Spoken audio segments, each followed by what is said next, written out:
আসসালামু আলাইকুম। আমাদের পাবনাতে চিনির মিল আছে, অনেকেই হয়তো জানেন, অনেকেই জানেন না। যার কারণে চিনির মিলের কি অবস্থা আমি ড্রোন শুট দিয়ে আপনাদেরকে দেখাবো যে আমাদের পাবনার দাসুরিয়ার চিনির মিলের কি অবস্থা, এটা আপনাদেরকে ড্রোন দিয়ে দেখাবো। শুট দিয়ে উড়াইলি চলে যাবে। যাই হোক, আমরা এখন ড্রোনটা উড়াই দিলাম।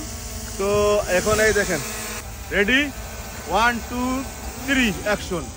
ওকে, আমরা ড্রোনটা এখন উপরে তুলে দিচ্ছি। এখন আপনারা দেখলেই বুঝতে পারবেন যে আমাদের চিনের মেলের কি অবস্থা। চীনের মেল দেখানোর জন্য যখন আমরা ড্রোনটা উড়াই তখনই চিল সামনে পড়ে এবং দুইটা চিল একসঙ্গে আমার ড্রোন ক্যামেরাকে তারা মানে ক্ষতি করার চেষ্টা করে, কিন্তু আমি অনেক কন্ট্রোল করে অনেক বাঁশি কেটে আমি ড্রোন চিলের হাত থেকে আমার ড্রোন ক্যামেরাটা রক্ষা করি।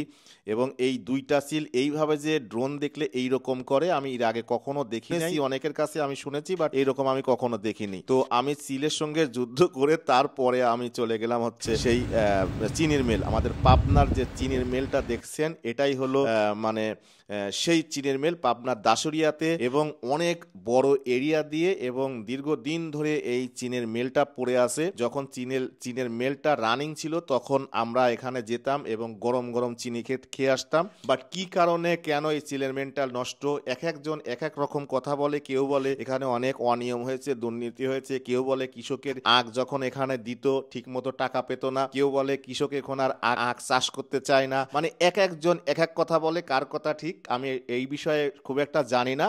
অনেকেই অনেক ভাবে অন্যদিকে ভাববেন, বাট আমি এই বিষয়টা জানি না। দীর্ঘদিন ধরে এই চিনের মিলটা বন্ধ। যাই হোক, উপর থেকে চিনের মিলের ভিউটা অনেক সুন্দর লাগছিল, যার কারণে আপনাদের সঙ্গে শেয়ার করলাম। আর এখানে আপনার এই যে গরু যে খাওয়ায় যে লালি, এই লালিগুলো কিন্তু এখানে পাওয়া যেত। অর্থাৎ গরুকে যে আমরা পানির সঙ্গে মিশায় দিয়ে যে গুড়ের মতো একটা ধরনের লালি, মানে পাতলা লিকুইড জাতীয় যে গুড় থাকতো, এইগুলো আমরা খাওয়াইতাম। সেগুলো এখান থেকে বের হতো বা বিভিন্ন জিনিস এই জায়গায় থেকে বের হতো। বাট এইটা এখন দীর্ঘদিন ধরে মানে না চলার কারণে এই টিন মিন গুলো এইগুলো অনেক উঁচু উঁচু সবগুলোই কিন্তু এখন মানে নষ্ট হওয়ার পথে। বাট এত বড় এরিয়া দিয়ে এই জায়গা সরকার কিনে নিয়েছিল, নিয়ে এই চিনির মিলটা করেছিল। এখন এখানে কি ভবিষ্যতে কি হচ্ছে বা কি হবে, ওখানে গোডাউন আছে অনেক বড় বড়, হয়তো সরকারি গোডাউন, আমি ভিতরে খবর জানি না।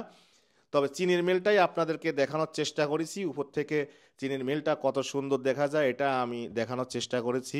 আর আরেকটা কথা বলি, এখানে কি সমস্যা হয়েছিল, কেন চিনির মিলের এই অবস্থা, এটা আমি আসলে জানি না।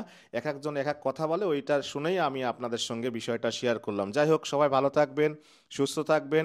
আর উপর থেকে চিনির মিলটা কেমন লাগলো অবশ্যই কমেন্ট করে জানাবেন। আসসালামু আলাইকুম।